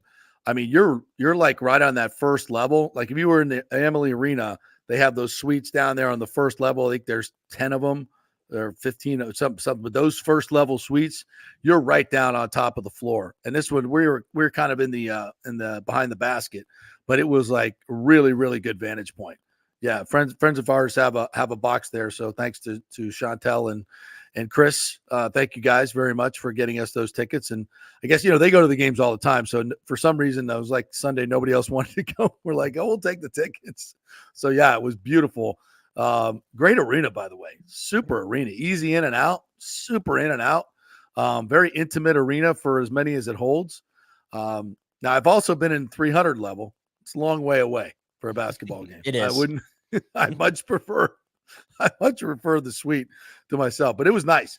It was really, really nice. And the crowd, and they put on a really good show. Our friend Paul Porter, of course, is the PA guy there. So that's a little familiar. But they put on a great show. I mean, a really, really good show. Stuff the Magic Dragon doing his thing. They got all the dancers, the hype people. I would highly recommend if you're an NBA fan, because it's got to be probably some of the cheapest playoff tickets you'll find, right? In Orlando, I would think. I know, but people are going to be hyped.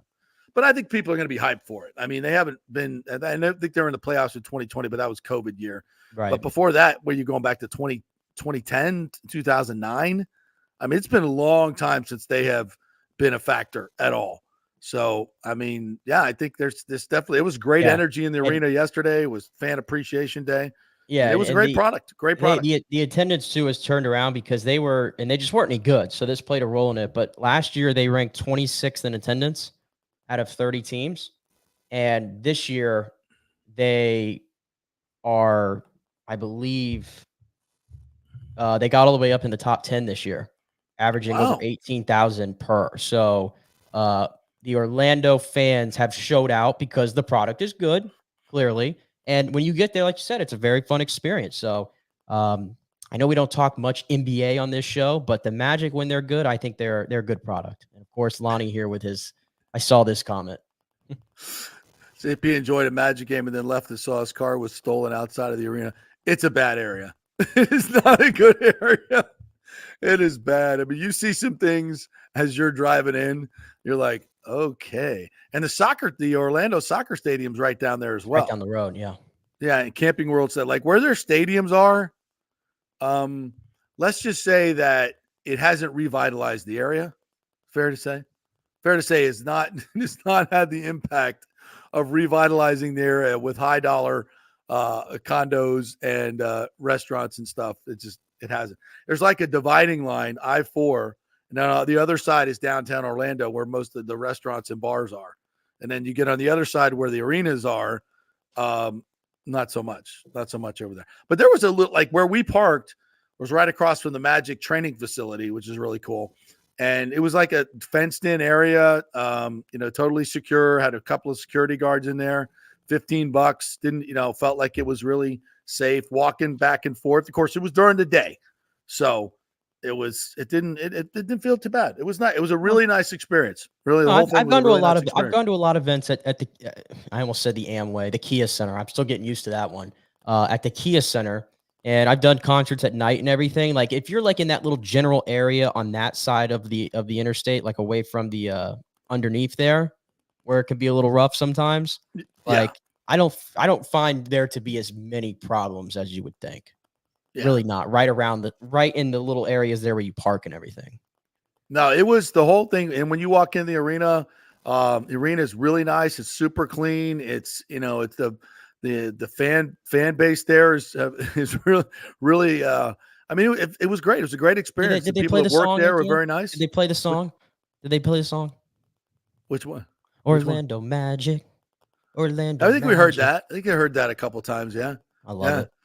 Yeah, it was nice. It was nice. It was really, really nice. I would highly recommend it. It would be worth the spend if you're going to do a playoff game to head on over. I just wish, coming from Tampa, we had the bullet train. Like, how do we not have bullet trains here? I mean, thank you to the oil companies. How America is so backwards right now. It's so bad. I never thought I'd ever see it like this. And now we can't even get a train built from Tampa to Orlando. How long have we been talking about this? Like I tell this story all the time. My dad did when he this is in the 1970s when his company helped build Disney World. They were commissioned to do a monorail study for the entire state of Florida. I remember seeing the plans on his wall running from Miami to Orlando to Tampa down to Naples and across Alligator Alley in the 70s. The monorail system, they were going to put the whole thing in. And the legislature, backed by the oil companies, no doubt, said, no, we don't want to do it. It's too expensive. It was nothing. It was like $100 million to do the whole thing back then, which would have been nothing. And here we are 50 years later. 50 years later, and we still haven't done it. Nope. We're gonna be waiting in traffic on I-4 from exit 50 to exit 65 until the end of time. Till the end of time. You can't build more roads, okay? Like at what point are we going to get it? You can't build more roads. You need mass transit. It's a fact of life. Everywhere else in the world has figured this out. See, at least you're on like, aren't you? I don't want to give away your location or anything, but you're before Disney, right? Yes. So you get to avoid at least some of the hoo-ha a little bit when you're traveling back and forth. Yeah, it's only about an hour most days. So it's not too bad. That's less time it took me. Where was I? I was up in Dunedin the other day. Less time it took me to get from Dunedin to Amalie Arena than from Winter Garden to Tampa. How about that? So you think I-4 is bad? Try anything in Pinellas County. Like anything, try and get anywhere in Pinellas County, including, dare I say, the Trop. But I got an idea. Let's build a stadium right next to the Trop. Pinellas County is a disaster for traffic. Disaster. Yeah, I enjoyed my time in Pinellas County though this week. This weekend, I had a good time on Saturday. I was at Indian Rocks Beach on Saturday, and so I went through Pinellas and everything. But it was a pain though. So much traffic, and every road is like 2 lanes on the way there, killing me a little bit. But no, we don't hate Pinellas, contrary to what some may think. We don't hate Pinellas. No. Downtown St. Pete is awesome, and the beaches are amazing. They're just getting there and back is the problem. Now, there's some awesome places in St. Pete, but again, traffic. It's a peninsula, for God's sakes. It's surrounded by water. Don't build stadiums there. Lonnie chiming in says Indian Rocks Beach is the best, but those lights on Ulmerton and 60 it just takes forever, right? It takes forever. What is your favorite beach? I guess it probably would be Indian Rocks. I grew up going there for years with my family. We always would stay at a condo for like every summer for like a week. And it was always Indian Rocks. So that's the one I know the most. I don't like St. Pete Beach. I don't like Treasure Island Beach. Everything that's on the other side of Johns Pass from Madeira on down is probably where I would lay. From Madeira through Bel Air is probably my sweet spot. Then I despise Clearwater. I might have spent maybe a day or two combined on the beach in Clearwater. Legitimately, I just avoid it. Way too congested. So, Treasure Island, St. Pete, and Clearwater are the ones I stay away from because I think those are the most touristy ones. Indian Rocks to me is like the low key. Fort DeSoto Beach is fantastic. That's the gem. Fort DeSoto, love Fort DeSoto, and anything like south of the Don is not too bad either. You go to the Don and go hang a left. Go down to that area. That's the one right there next to the.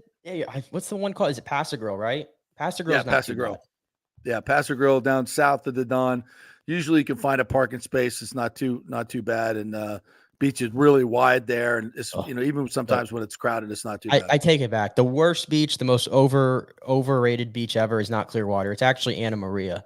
I would rather do 1,000 things. I could come up with a list of 1,000 things or more that I'd rather do than make the drive to Anna Maria Beach and sit out there, specifically on the 4th of July. I think you're all fools. Each and every one of you that make that drive on the 4th of July to go to Anna Maria Beach, you all should be drug tested.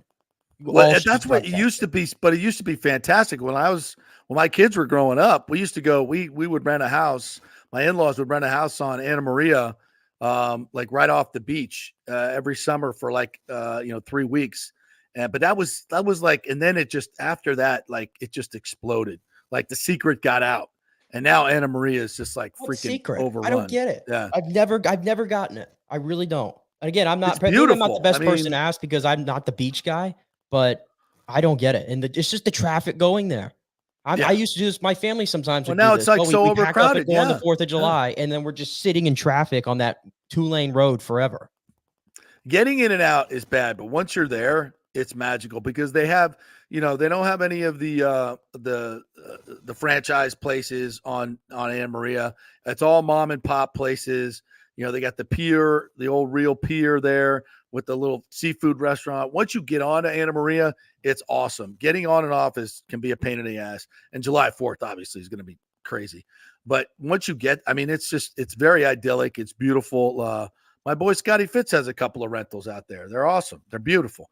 And the beach itself is fantastic. It feels very secluded once you get out there.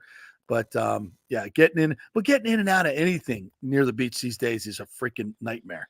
So yes, at one time, where we went this weekend after my stepson's game was downtown Mount Dora. You ever been to downtown Mount Dora? I don't even know where that is. Where is that? It's north of Orlando, up in the lakes area in Lake County. And it's like old Florida. They've done a terrific job of no franchises, all mom and pops, little Italian restaurants, little German restaurants, little all these cool little shops. Everything is historic. Everything. They have an old train station there, and it's right on a lake. There's a place called the Lakeside Inn that was, from 1888, I think it is, or some crazy thing. It looks like they haven't done a thing to it since. Really, really old time Florida. If you want to see, and the weather was just so nice on Saturday. So we just walked around the streets of Old Mount Dora, and it was really, really cool. All these little, touristy type shops, but not in a cheesy way. Very old Florida. Right. So if you ever just want to, that's kind of how Sanibel reminded me when I went to school at FGCU. Yeah. I was like 30 minutes away from Sanibel, and I used to go to that a lot. And it was like the same thing. It felt like old Florida, and it was very like quaint kind of and chill. Now I haven't been back since the hurricane, so I don't know what it looks like now. What's there? Yeah, they had to redo everything. Yeah, because everything got blown away. Yeah, but that was also I haven't been back. Yeah, I went there as a kid. It was the same thing. Anna Maria, Sanibel, like really, really cool. Nathan says the north tip of Anna Maria Island or the beach next to the beach house at the end of Cortez Road. Go to Anna Maria in the early morning before the crowds arrive. Yeah, it's fantastic. It really is. That's why it's gotten so crazy there, because people found out about it. It's a beautiful little idyllic place, and there's so many cool places like Claremont, downtown Claremont. They just built a salt shack on the lake there. My buddies who run Salt Shack, and it's packed all the time. So call early. And it's right there on the lake, and all downtown Claremont is just like really, really cool. They've got a little downtown area. You can just walk around the restaurants. There are all these old little villages in old Florida in this area are kind of like they're revitalized, and they've done great job keeping them, and they're beautiful, clean, and they're not too crowded yet. And it's really good stuff. So get your car, just roll around to some of these places in old Florida, these lakes. It's absolutely gorgeous. Yeah, it's a good time to be out. Look at this run. I'm looking out my window, and we got blue skies again today. Fantastic. Pristine. Yeah. I mean, it's freaking beautiful out here right now. If you're inside for the majority of your day, and unless you're working and you have an excuse, what are you doing? What are you doing? There. Get out there. All right, we'll take another break. We'll come back on the other side. I want to get into some spring football. USF had their spring football game this weekend, UF as well. Scott Jeeves will be joining us this week, our big resident Gator fan, to talk to us about some Gator football and also the FSU lawsuits. So don't forget the Jeeves Law Group. If you're in an accident, they are local, they are trusted, and they get results. So don't go with some big company outside, see lots of ads on TV. Go with the local ones that support your local charities and your local projects. That's the Jeeves Law Group, JEEVES lawgroup.com. Back in 3.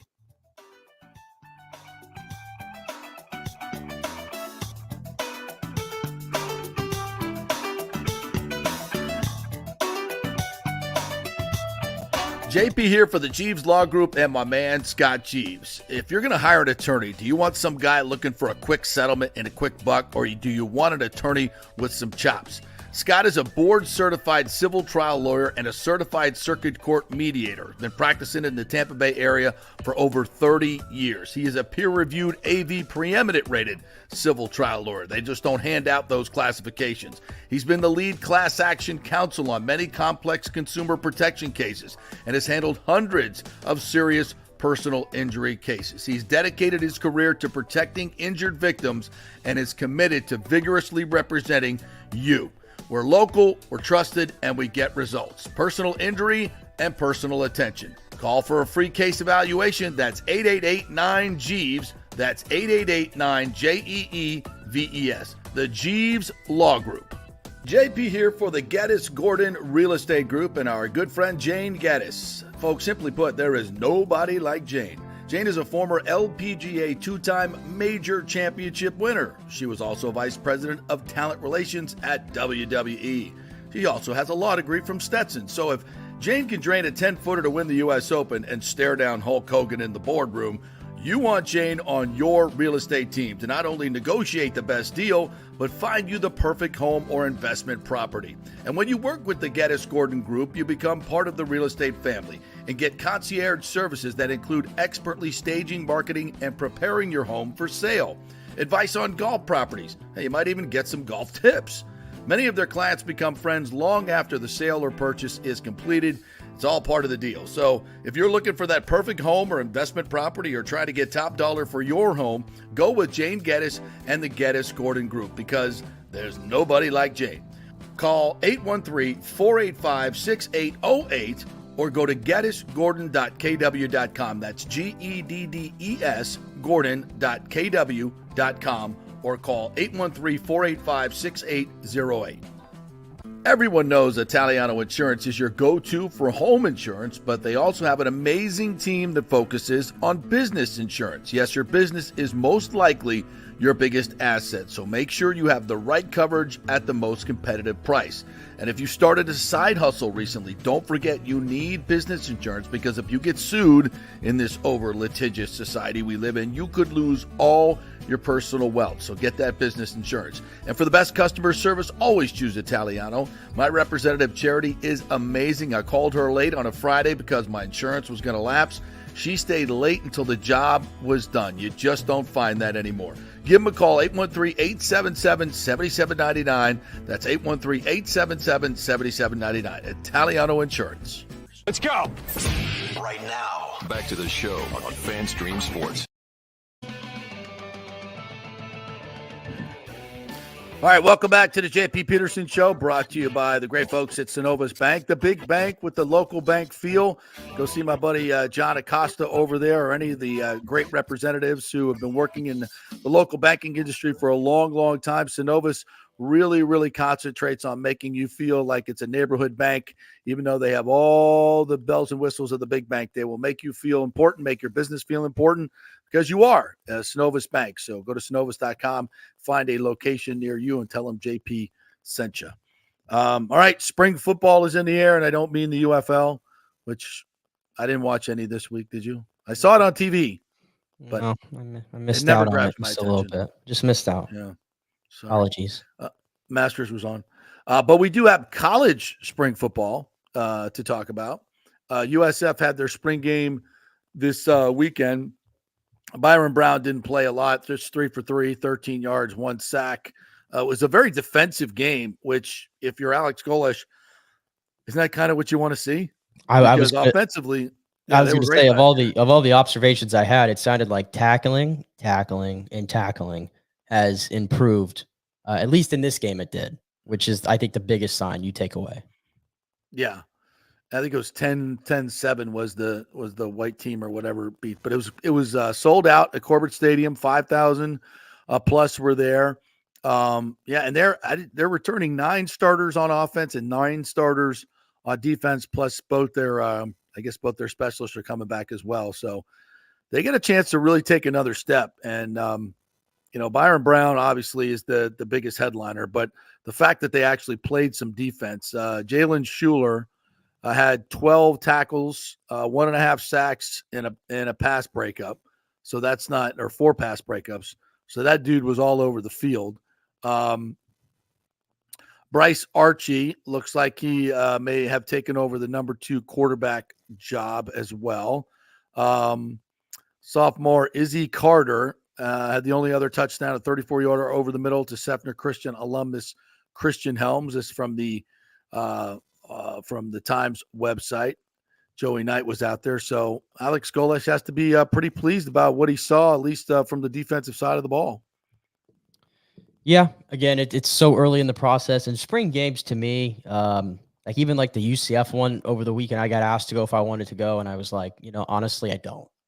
To me, it wasn't worth it to go make the drive to Oviedo to watch UCF play. But I was happy to see that, there was a lot of excitement around this program right now. And I think that's the end of the day. I mean, 5,000 people for a spring game. I think you take it. It wasn't in the stadium, obviously, but at Corbett. And there were some good takeaways there, as we kind of mentioned, the defense. And even one of the touchdowns was actually a little bit of a trick play when Sean Atkins threw one of the touchdowns. So, again, really good day for the defense. And Byron Brown, I think he only got, 1 possession maybe 2 in this football game. So no sense to have him play out there. But, yeah, USF at this moment, I'd have to think, is probably the favorite to win that conference. I don't think that's too outlandish to say. Going into this season, the best recruiting class in the group of 5 they're coming off of. And Byron Brown, I'm sure there were other NIL opportunities for him out there, like there is for everybody. And he stayed. And that's a very, very big deal for this program. Well, evidently, he took up all the NIL money that USF has because there's none left for the basketball team. Well, that's pretty clear. As Chris Youngblood makes his way to Alabama, the leading scorer, co-player of the year in the conference. And I wasn't around the team a lot. One game I went to, one post game, we had Chris Youngblood on the show.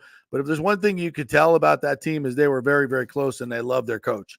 They loved their coach, especially Chris. And for him to leave to go play somewhere else had to be a really, really hard choice and had to have a lot of money involved that USF couldn't match. And listen, which is disappointing. Yeah, and that's part of it. And listen, I mean, we love what USF did, but it's Alabama. It's one of the preeminent programs. Not just in football. I mean it in basketball. I mean, right now they are one of the top 10 programs in college basketball. They just went to a Final Four, and Nate Oates has the ball rolling.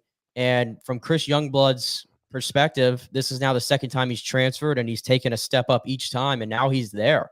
He's in Alabama, and listen, who's going to have a shot at competing for a national championship next year? Is it going to be USF or is it going to be Alabama? That's not a shot. That's just reality. So I try not to overreact too much because this is happening in college basketball a lot.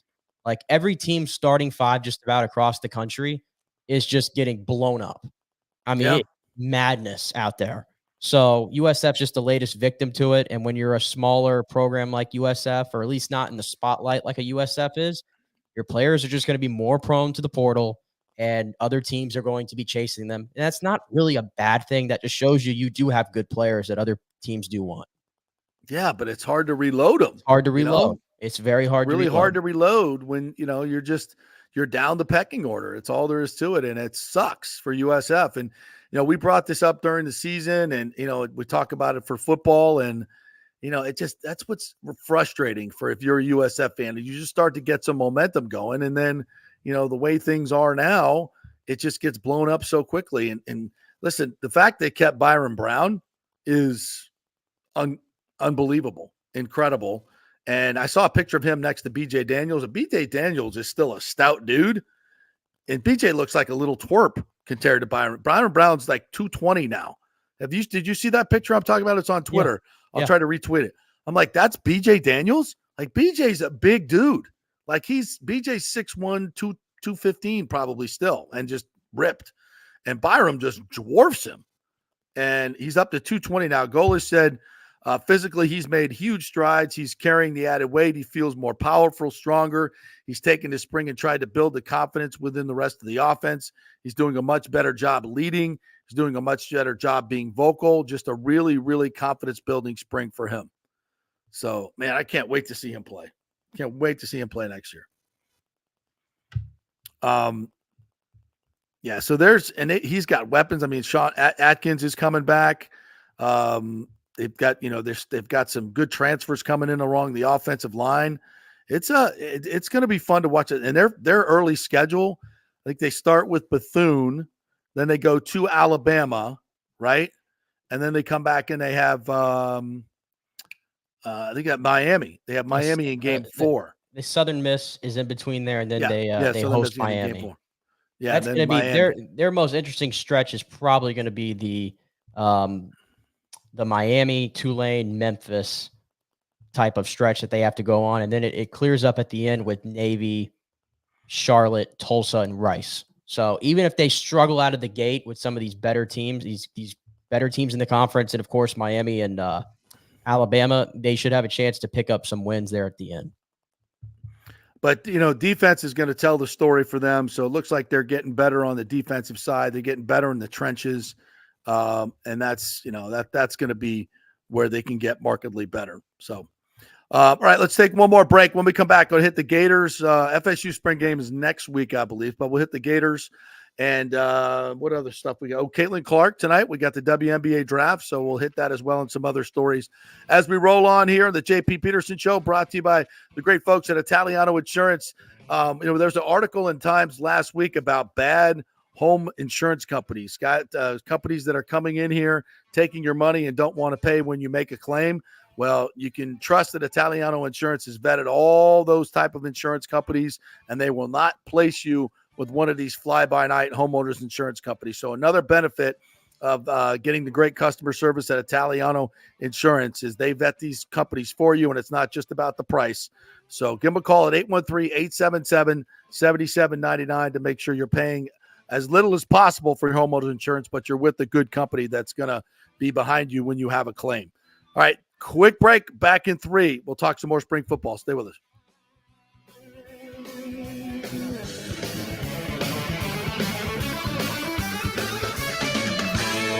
JP here for my friends at your local Synovus Bank, and I do mean friends, and I do mean local. One of the local managers in Tampa is John Acosta, big fan of the show, and I've known him for over 40 years. He's been in local banking since 1983. You talk about developing relationships. You don't stick around for that long unless you're doing things the right way and have a great reputation, and that's the focus company-wide at Synovus. Big enough to handle any complex international transaction, but small enough to answer the phone when you have an urgent question about your business or personal account. And for personal accounts, they have a very easy app that works great. You can do everything online. And for large or small businesses, you will get that personal touch and services to help build your business, taking your dreams and aspirations from the whiteboard to reality. We can make that happen. Let us show you how. For a get acquainted meeting to open a business or personal account, just call John or go to synovus.com to find out where your local branch is. Everyone knows Palantonio Insurance is your go-to for home insurance, but they also have an amazing team that focuses on business insurance. Yes, your business is most likely your biggest asset, so make sure you have the right coverage at the most competitive price. And if you started a side hustle recently, don't forget you need business insurance, because if you get sued in this over-litigious society we live in, you could lose all your personal wealth. So get that business insurance. And for the best customer service, always choose Palantonio. My representative, Charity, is amazing. I called her late on a Friday because my insurance was going to lapse. She stayed late until the job was done. You just don't find that anymore. Give them a call, 813-877-7799. That's 813-877-7799. Palantonio Insurance. JP here for the Geddes Gordon Real Estate Group and our good friend Jane Geddes. Folks, simply put, there is nobody like Jane. Jane is a former LPGA two-time major championship winner. She was also vice president of talent relations at WWE. She also has a law degree from Stetson. So if Jane can drain a 10-footer to win the U.S. Open and stare down Hulk Hogan in the boardroom, you want Jane on your real estate team to not only negotiate the best deal, but find you the perfect home or investment property. And when you work with the Geddes Gordon Group, you become part of the real estate family and get concierge services that include expertly staging, marketing, and preparing your home for sale. Advice on golf properties. Hey, you might even get some golf tips. Many of their clients become friends long after the sale or purchase is completed. It's all part of the deal. So if you're looking for that perfect home or investment property or trying to get top dollar for your home, go with Jane Geddes and the Geddes Gordon Group, because there's nobody like Jane. Call 813-485-6808 or go to geddesgordon.kw.com. That's GEDDES Gordon.kw.com. or call 813-485-6808. With over 34 years of producing small and large events, Extravaganza Productions is truly a Tampa treasure when it comes to creating some of the very best events in Tampa and all across the United States. I've worked with them at the Florida Sports Hall of Fame inductions, the Warrior Games, which was an Olympic-sized event spread across all of Tampa Bay. They are the very best, from small meetings to exceptionally large corporate conferences to galas, fundraisers, sporting events, grand openings, whatever you want. Team EPI has an extremely talented staff of designers and show producers that develop extraordinary events fueled by the visions of their clients. You can reach them at their Tampa headquarters at 813-621-4700 or go to extravaganzaproductions.com. Let's go. Right now, back to the show on FanStream Sports.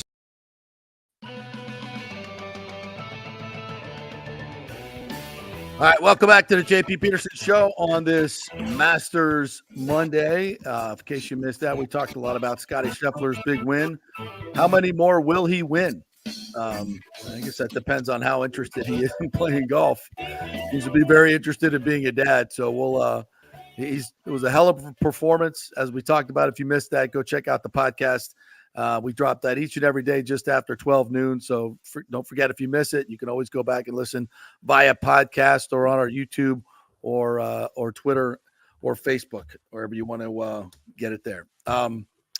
The Florida spring game this past weekend, it was kind of interesting. I was reading. I didn't see any of it. I'm going to go back and watch the tape because I want to see DJ Lagway play, their true freshman quarterback who put on a pretty good show, as did Graham Mertz. The biggest star was Trey Wilson, Tampa's own Trey Wilson, who had 8 catches, 120-some yards, and a touchdown from Graham Mertz. I think the Orange team, the Orange and Blue game, the Orange team won, or the Blue squad featuring the first team players beat the Orange squad 19-17 on a 37-yard field goal. Remember, last year was like a snoozer of a game, and people were a little bit, unenthused about the team and kind of bared out during the regular season as well. But it's going to be Graham Mertz, it's going to be Trey Wilson, it's going to be a lot of those guys, and everyone waiting on DJ Lagway to become the star that he is presumed to be at quarterback. But again, this Gator team has got to continue to grow despite what has got to be the worst or most ambitious schedule in all of college football this year. I mean, it's going to be tough for them to win 4 or 5 games, and I don't think that's going to be indicative of the type of team they've had. It's a murder's row schedule for them this year. Yep, and not to mention no Trevor Etienne again transferred to Georgia. So your biggest piece on offense, and Ricky Pearsall as well going to the NFL. Those are 2 big hits right there to your offense. Now Mertz is back, but it seemed like from what I had heard that people were pretty impressed by Lagway in the spring game. He showed out a little bit. So I think if you want to get a really good idea of this Florida team in the future under Billy Napier, eventually you're going to have to see what Lagway can give you. I mean, being some think he was probably the top quarterback prospect overall in this past class. Yeah. And everything he can do from a dual threat ability. I think that's when you have to now, does Florida want to give patience to Billy Napier is the big question mark. That's the whole thing with Florida is how much of a leash does Billy Napier have right now to allow things to go into place? Because like you mentioned, looking at the schedule this year, who's picking this team to win 6 games or more? Very, very few. No, you can't.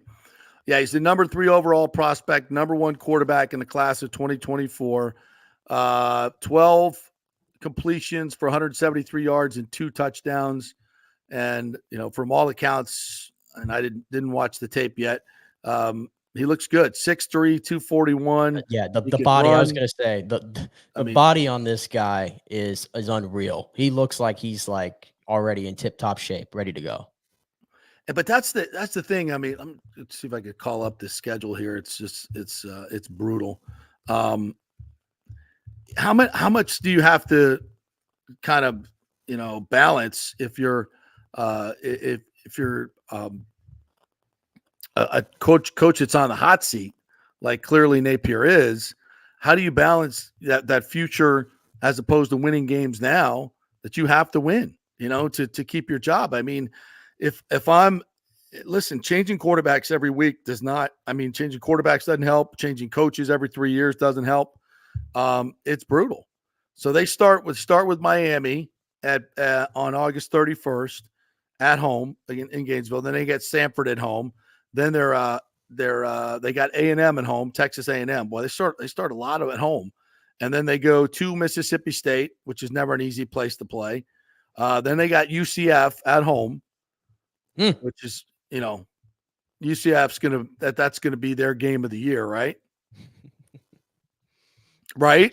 You say that as if it's like we don't have any other big games on the schedule or something. Well, Florida's not the best. Florida's not the best team on our schedule.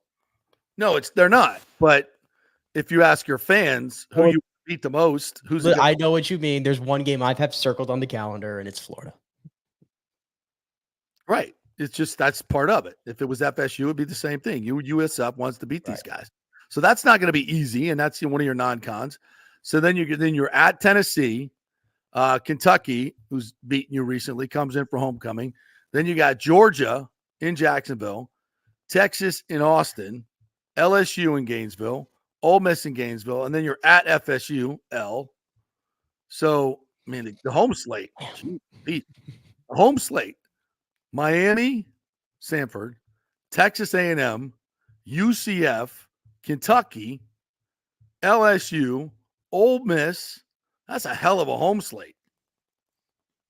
A little bit more than you want to bite off, but that's a hell of a home slate for your home tickets. Beats the hell out of FSU's home schedule. Yeah, there's no doubt about that. And not to mention Again, FSU, the way that the what do you call it? The stadium, the way it's going to look this year is probably going to look so funky too, and throw things off. They're going through renovations too, right? Yeah, they're going through renovations. I think it's going to be down like a considerable amount of seats this year. So it's going to be tougher than ever to get to a Florida State game. Well, Florida State, yeah, I think Florida's doing renovations too this year, aren't they? I'm not sure. I'm not sure how it affects the seating. FSU seating is going to be all screwed up. They're going to be all screwed up. They've taken like the whole middle of the alumni section out, and they're doing all that premium seating. They're putting up, I guess, some temporary bleachers in there. It's going to look weird, but yeah, they're going to be down quite a few. But they don't have the home schedule that the Florida Gators have. Not even close. So it's going to be an interesting balance for Napier, because Mertz is clearly your best chance to win games. He's a really good quarterback, but he's not the future. DJ Lagway is the future, and you gotta, and then you're gonna have this murderer's row schedule.